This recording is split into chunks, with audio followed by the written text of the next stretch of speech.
All right. So I don't know if any of you heard, but Kristen and I were kind of debriefing a little on that keynote and the very cool technology. For those of you that may not caught all of it, it is a VR, AR wearable technology, and they're actually trying to upskill people with technical skills and soft skills through apps on their phone, kind of. And I was able to have some of the conversations with them. I was telling Kristen that we were kind of pulled in to hopefully help with some of the soft skill portion, but the curriculum and everything that we already have developed, I don't like soft skills on a phone app for unemployed and underemployed. Like, I can't wait to see how they did it and if it worked, because we did not have the capacity to be able to help in that manner. Patrick, what did you think? Did you get to watch the keynote? I just jumped in for a quick little couple minutes of it. The stuff I saw was pretty awesome. Like you said, it'll be interesting how it rolls out, how it's implemented, and then from there we could take some, key wins and maybe massage it to fit what we need. Embedding soft skills in unique ways is going to be absolutely vital moving forward. Yeah. And I don't know if any other people have issues with the soft skills. I mean, all of our programs, that is a wraparound service. We make it required, mandatory, but we just get pushback on almost every single one. We don't need this. This isn't what I'm here for. I'm here for the hands-on training, or I'm here for this. This isn't necessary, but there's a reason that these, we're running these programs, and that is very important to the employers as well. So, yeah, what we did was recently we identified 9 competencies that we deemed as absolutely vital. We embedded one of those in each one of our accelerated programs, in each one of the courses in our accelerated program, so that we capture all 9. So instead of trying to do one big session like on communication, problem solving, and entrepreneurism, for instance, we just grabbed each one, and it doesn't seem to be as big of a lift as we've tried in the past, where we tried 4 hours of communication skills, that type of thing. Because we would face the same uphill battle that you're referencing. So far, we haven't had as much struggle as we have in the past. Oh, Tina, don't share your screen, friend. So when you have those, Patrick, are they just like 1 hour blocks, or do you have another instructor come in, or do you have the instructor you're using for the subject matter kind of incorporate it? Kind of all the above, but I'll dissect that in just a brief moment, just so you don't, it's just, oh yeah, we do it all, the start of it was to have the instructor embed some aspect of that critical competency in that course. So the course, that's one of the outcomes, is that they can demonstrate that they have this skill set. So we embedded it with that faculty. Then added to that, we are moving towards a little bit more specialization. So when it comes to globalization, that might be easier for one faculty or another to embed, having that global awareness. But when it comes to entrepreneurism, it may not be as easy for all faculty to do that. And we have a Center for Entrepreneurism here at the college. So we've been talking to the director for that to come in and actually do a part of that. So we're trying to figure out how that would look. So right now, it's incumbent on the faculty. And then from there, we do have the additional peripheral, if you will, services, like you're talking about. Career services will hold something specific for us. But so far, what we've seen is we get a lot more value out of the faculty just embedding it into their course. So we just train the faculty and walk them through how to do that and what that course outcome is going to take shape or be massaged to take shape to the new outcome. Does it answer your question, Kristen? Yes, it does. Thank you. So we I was looking at our topic for this one, and it's non-credit programming client support systems. I kind of feel like soft skills is a client support system, because they all, like, I think you were just saying, Kristen, they need it, but they don't think they need it. But that's part of it. So I love, Patrick, that you're embedding it. I think when we originally talked about this topic, we were thinking a little more along the lines of technological support and some things that we've discussed in the past.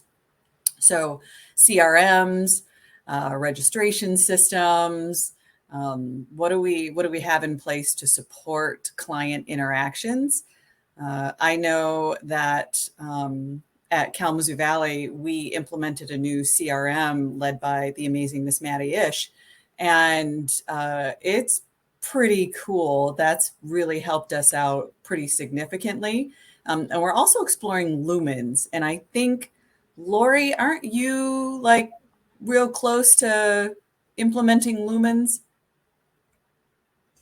Yes, we are. And actually, Patrick can speak to that very well. We are both on the implementation team, and Patrick's the lead. So we've been working on that, and we're getting somewhere. We're almost, but we've implemented in a very short amount of time because it was necessary. So that's created, a little bit of hiccups, but it's going to be good, and we're moving forward, and it's going well. So I got to be honest. We've been going through some of the sales process, and Maddie and I really like the platform. The people we've been interacting with are kind of weird.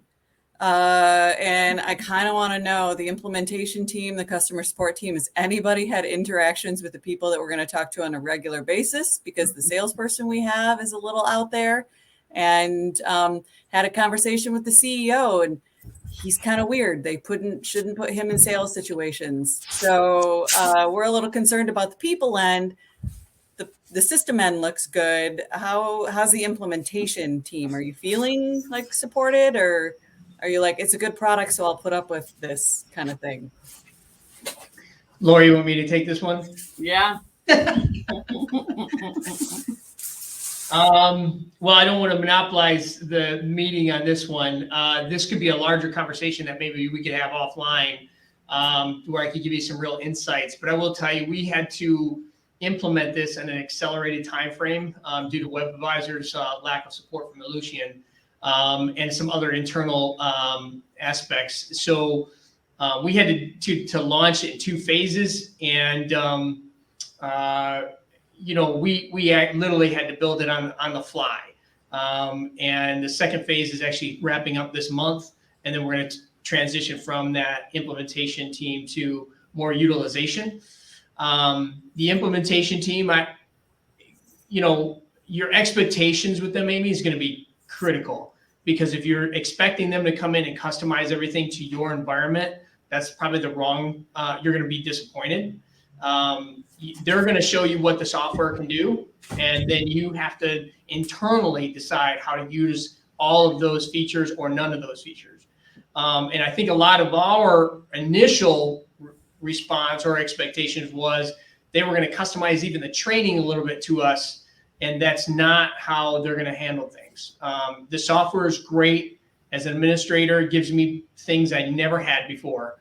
And we found it was still the best choice out there to be able to do not so much plug and play, but more, I can get this thing up and running. We implemented it in 6 months in its entirety, which we're including testing and everything else. I mean, that should have been a year and a half to really test everything, go through our entire process, change the way we operate, because this is a big lift. And we're decentralized here at Macomb versus mostly folks on the call that were Workforce and Continuing Ed is one entity on its own. We're decentralized, so we're very much embedded into all the credit side pieces. So it makes it that much more complicated, where it might be a little easier if you were on a standalone or centralized kind of makeup. So I don't know if that answered your question, but maybe we could have a little side conversation. I'd be happy to give you some thoughts. I will tell you that we've gone through a few things with Lumens on their team. Once you transition to the support team, where you're just, hey, I have a problem, you send in a request to their IT support, actually gets better. We found the implementation team was not nearly as reactionary as the other ones. And so we'd be happy to go through that with you. But we've been happy. They're making some strides. We use their system to its entirety. I mean, I think we were one of the few colleges that do that, and they've even acknowledged that. So we found some things like, okay, why is it this option? Why is this even happening? And they're like, well, we never had anybody ask. And so, we'd be happy to help you through that. So that it's interesting because that was almost some of the first sentences out of the CEO's mouth was you're not going to get everything you want. And I was like, dude, you're leading with that? Okay, interesting. But they also said that there are several community colleges in Michigan implementing Lumen. So are there others of you that are on this call that are in the process of Lumens? Or have it. I know Washtenaw has it. I think Lansing, I think does. Mott. Mott does for sure. Washtenaw does for sure. Yeah. Okay. I think Jackson might have been or might have it or been going through the process. I'm not sure. James, do you have it? Can't hear you. Amy, this is Jason Slade. We are in the beginning to adapt it and adopt it here at NMC.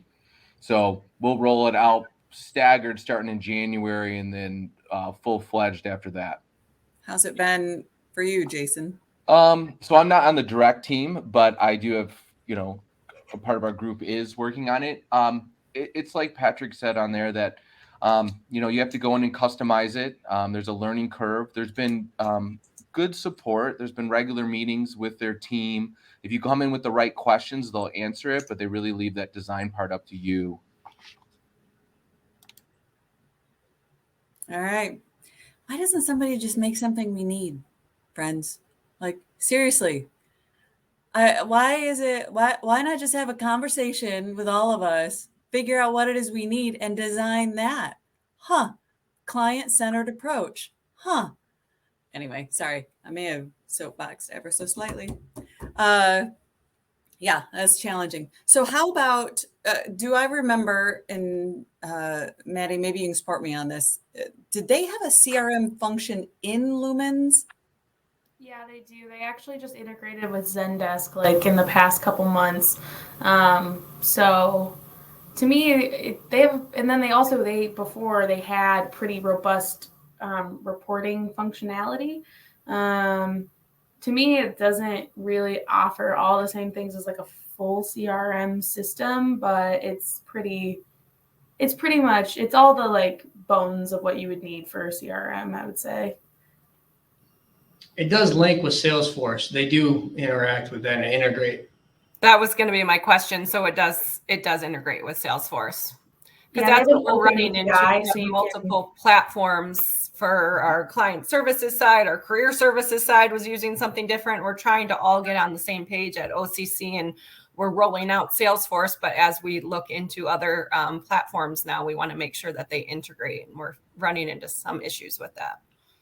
Now, how is that working? Because we make our credit area systems head spin when we ask them to do anything for the non-credit area. They look at us like we are from a completely foreign planet, and they are all about the separate but equal kind of thing. Just don't even make us mess with your stuff.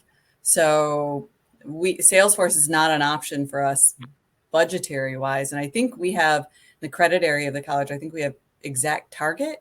Is that right, Matt? No? It's Salesforce with Target X. Target X is basically like a skin you put over Salesforce. Yeah. And so we picked up, Maddie found this amazing CRM called Free Agent that's been pretty great. We're pretty happy with, I would say, 90% of the functionality of that one. Yeah, is there anybody else using a different kind of CRM other than Salesforce, or does anybody else use a CRM? Does anybody know what a CRM is? Customer relationship management, how you track all your phone. So one of the things with Free Agent that we had to turn off that we originally thought was going to be good, we thought we could send it emails. And so it would be a place to record email interactions with clients. We'll come to find out, no, it recorded all of our email interactions, even like sensitive ones between team members and stuff like that.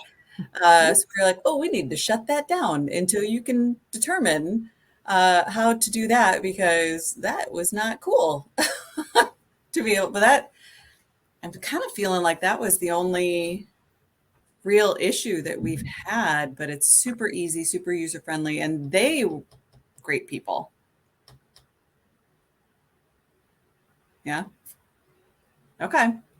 What other kind of client support systems are people having challenges with or success with? Leon, what you got going? Well, we are looking. I'm new to Monroe, and we're looking at Lumens as a system because the systems we have now are not the best. So we're looking at options. So we're shopping around and then trying to convince administration to spend some money. What do you have now? We do everything through Colleague. Okay. I don't know what that is. Yeah, that's probably interesting, Leon. We are a colleague college as well, and so that integration piece is going to be key for you long term. Dawn, what are you using in Alpena? That's a great question. I really don't have a clue because I don't pay. I mean, as far as, I don't do implementation, kind of roll with it. That's a really lovely position to be in, Dawn. I'm so happy for you. I love my bubble. That you don't have to worry about any of that. That's awesome. Renee, what do you got going on? We use a system called ZenDirect or ZenAgrade. For your CRM? Yeah, What do you use for your registration system? that's what we use. That's all. It's all. Oh, Yeah. We're so small. It's not good. They keep saying that we're going to get the module for the higher reach or the new because we use EX or Genzabar on the academic side. So we're looking into the module for that, the non-credit, but it's just so expensive right now. There's a new beta that they're working at, but that's a couple years out. got it. Tina, what do you got going on?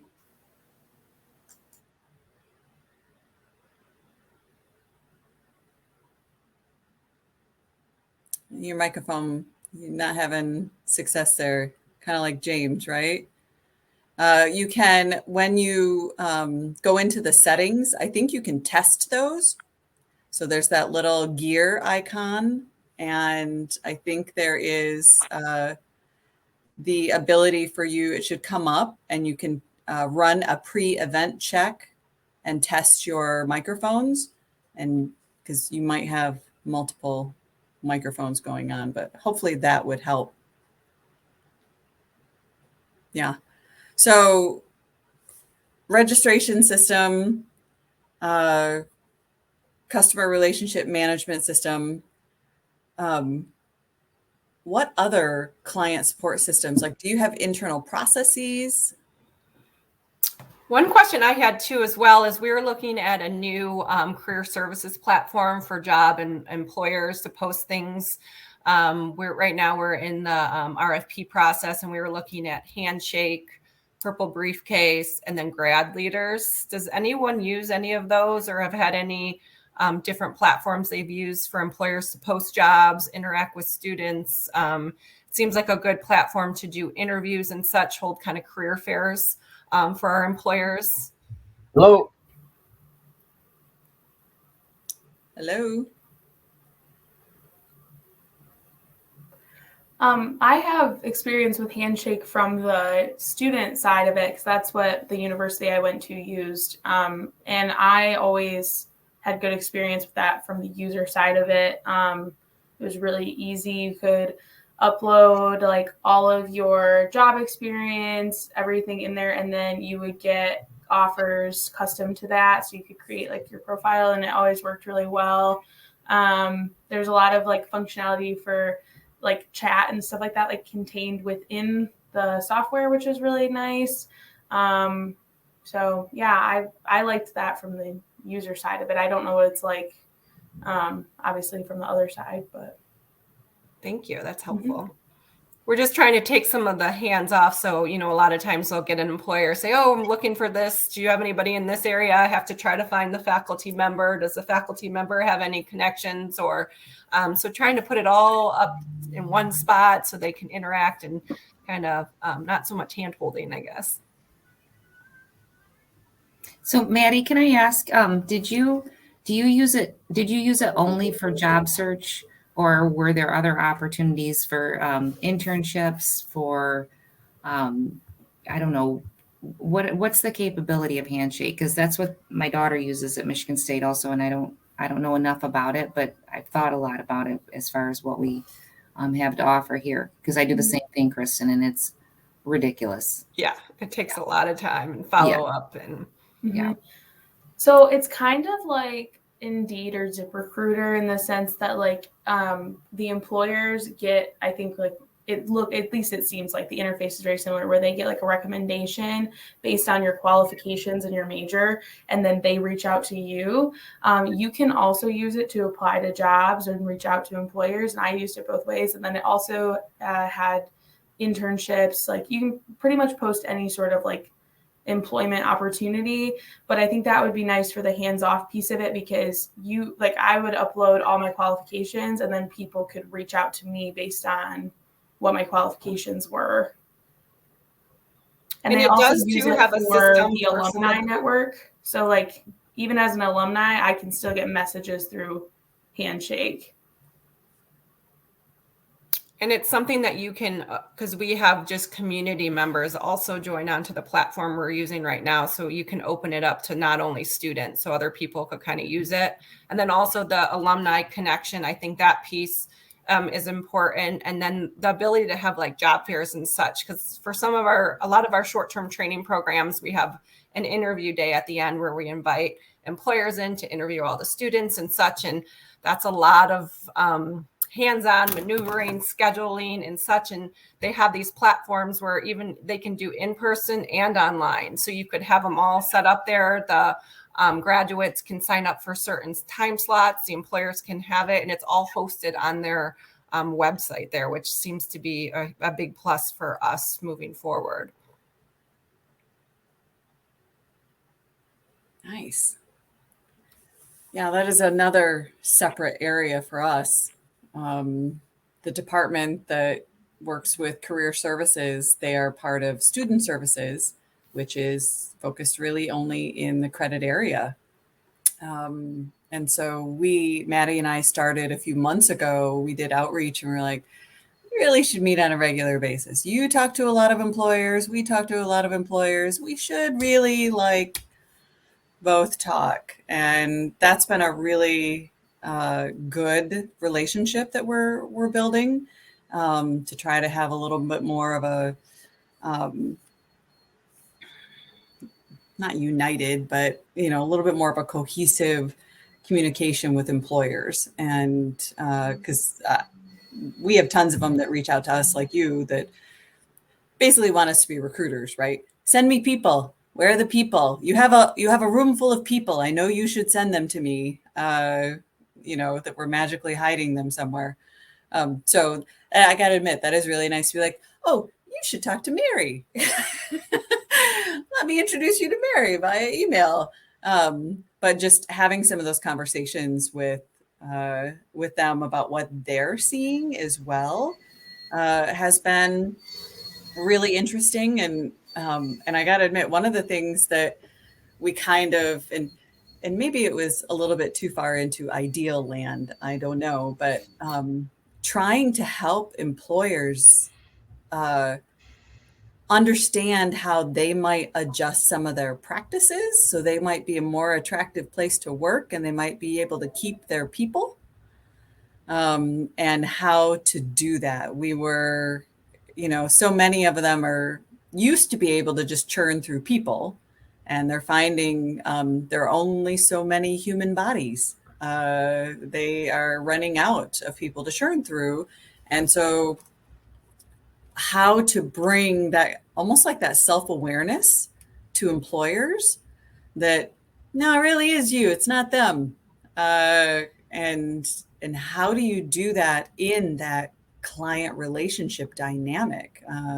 So I know there are several of our clients that I feel like I've got a good relationship with, and I can kind of gently bring that up, but they don't necessarily have the ability to kind of make those changes. And so how do we give them the tools to start planting the seeds? Because I kind of feel like workplace culture is a big piece of it. I don't know. Is anybody having any luck or have any initiatives kind of in that area? No, hot potato, we're all staying out of it.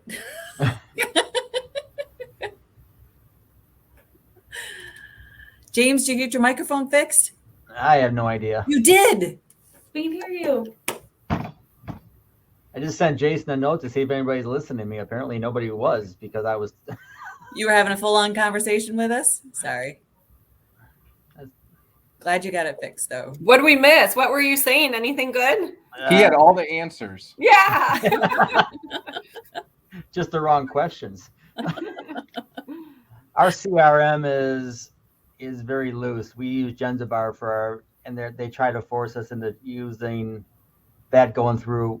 On the non-credit side, they've always tried to go a free route, and the free route is what you pay for, and it's good for one client, but after that you kind of lose touch with everything. I've used Salesforce in my other life, and it's just the cost is very expensive, and it can take over your whole organization, which is something that I didn't like about it.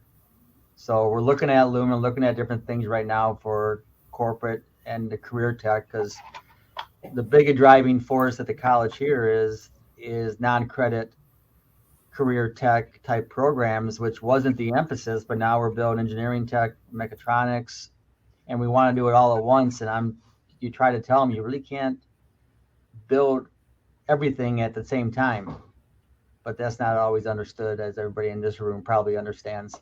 But what Amy said earlier about having a constant program that everybody uses, I thought was a novel idea that I'm not sure why we can get more traction on.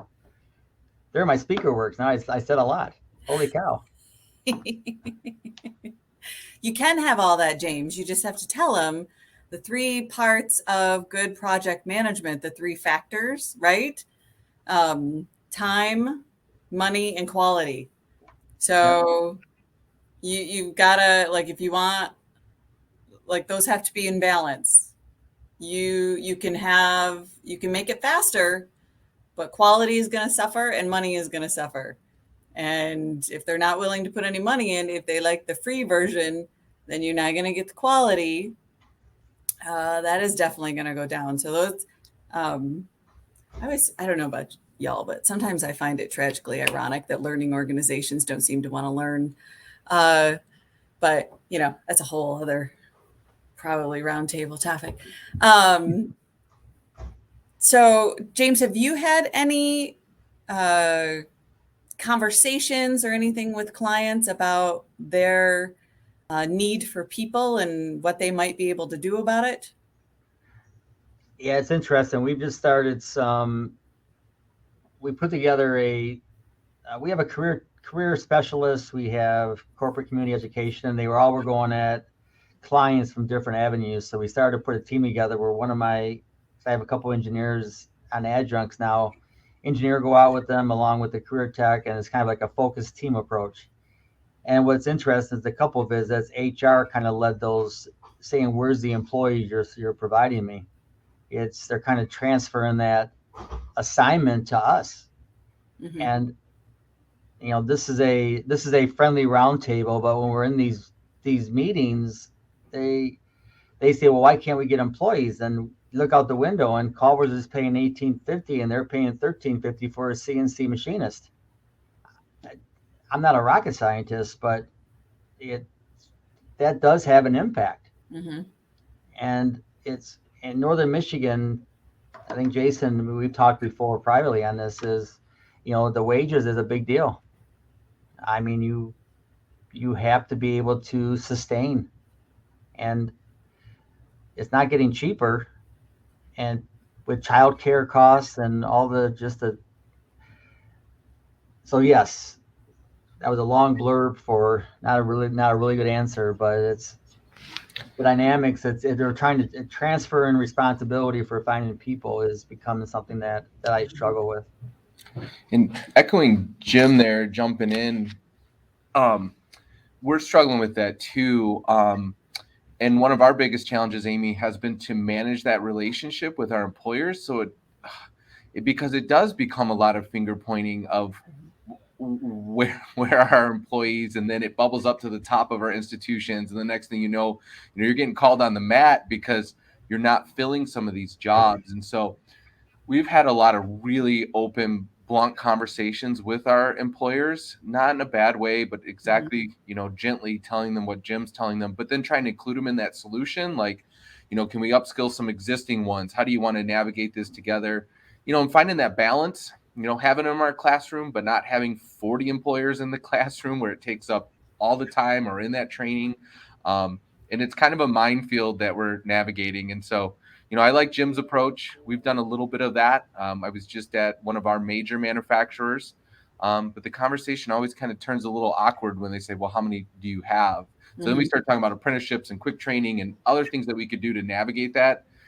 But the results have been limited, I would say. Because you still got to have people like in those roles, right? Yeah. And we're in a tech campus. So like where we're at NMC, we're not in main campus. We're actually in a tech park with probably about 100 other little small manufacturers. And it's just sign after yard sign with, it started out at 17 this summer. And the one I passed today was 21 plus a signing bonus. And it's just war out there with each other. And so we're kind of just trapped in the middle.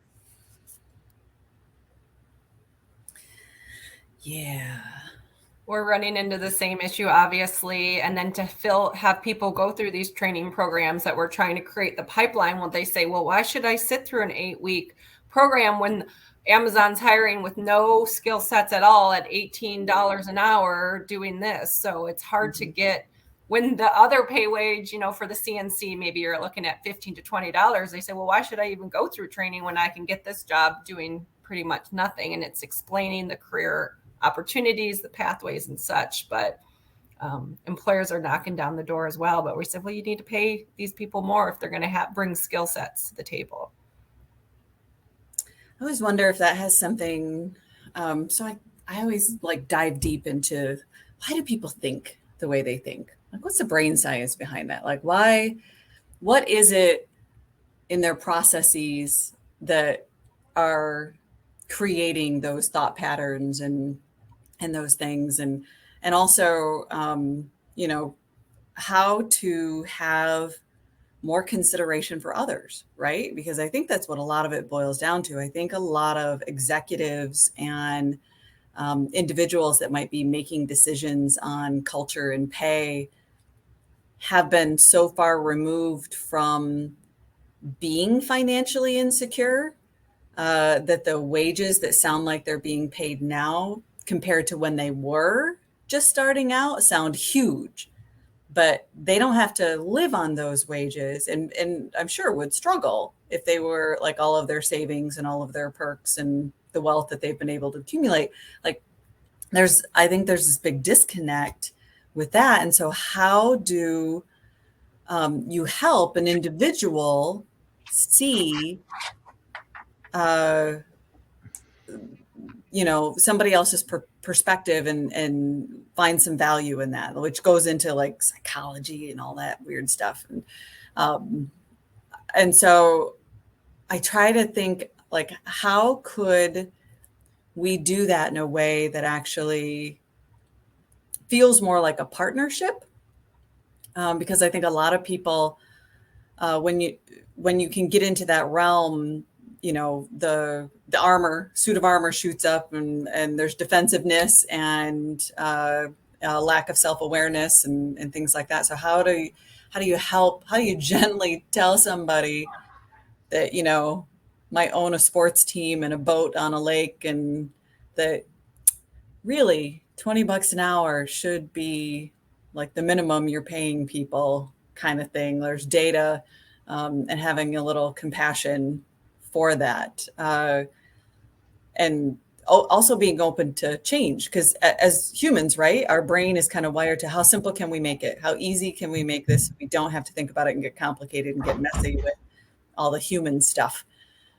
So yeah, I still trying to figure out, like, I don't know if there's some like magic beam that we could shoot at people to help with that. But is there, and, you know, so the things that we were brainstorming with our career services team were things like some kind of and it's old school stuff, but I think a lot of the people that would need to receive the message are kind of old school. Things like, you know, maybe a blog or a newsletter, some kind of push notification of curated resources that almost a little bit like the, not drip torture, but drip education for planting those little seeds that might open their view a little bit. I know we have an advanced manufacturing career consortium that's kind of a group that gets together, and but the other challenge with that setting is lately, because they're so short-staffed, they don't have time to engage in that stuff. So I feel like it's this perfect storm. You almost have to do these one-on-one interactions of how to do that. But rarely do I talk to a president or a CEO. You know, it happens with the smaller organizations, but, you know, it's usually the, you know, production supervisor or talent development person or the HR person or something like that.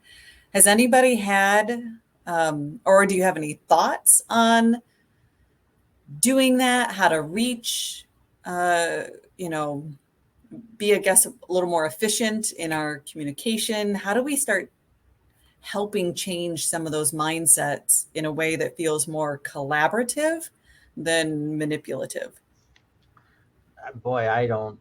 The lack of self-awareness seems to be a plague that has grown. I mean, I started in industry 30 years ago. I'm not a young guy, and I went to public safety. But in 20 years of engineering field, I started with a owner of a company who was very self-aware and very aware of employees wanting to grow with the company. And as that transition changed, you just seem to see a change in mentality where it became more management focused versus the actual employee focused. And I'm not sure that's improved from what I'm, you know, maybe I'm old and skeptical. I'm sure, I sure hope not. But I have 3 girls who I want to have all the best for life, but it's the lack of self-awareness and just the lack of understanding. I mean, how at 13, 15, even $20 an hour, it's tough to raise a family. Mm-hmm. And without an awareness of that, I'm not sure how you ever get past this blog where all you hear is the negative saying, well, they get the free money, they don't want to work. That's not it. I mean, people need to be able to sustain children and go on vacation and actually live a life that's enjoyable and not stressed 100% of the time. If you can solve that, boy, life would be great. Can't solve it by myself, Jim. All right, well, This is definitely team effort kind of thing. I think multiple brains is always way better. I like collaboration. But I kind of feel like that's, so I'm also a big fan of root cause analysis. And I feel like that's a little bit along that lines. Like, I feel like that's a lot of the root cause. And so how do we address that in a way that isn't preachy? Like, because that'll shut somebody down, right? I know it shuts me down. No, thank you. Yeah. Tina, what do you think?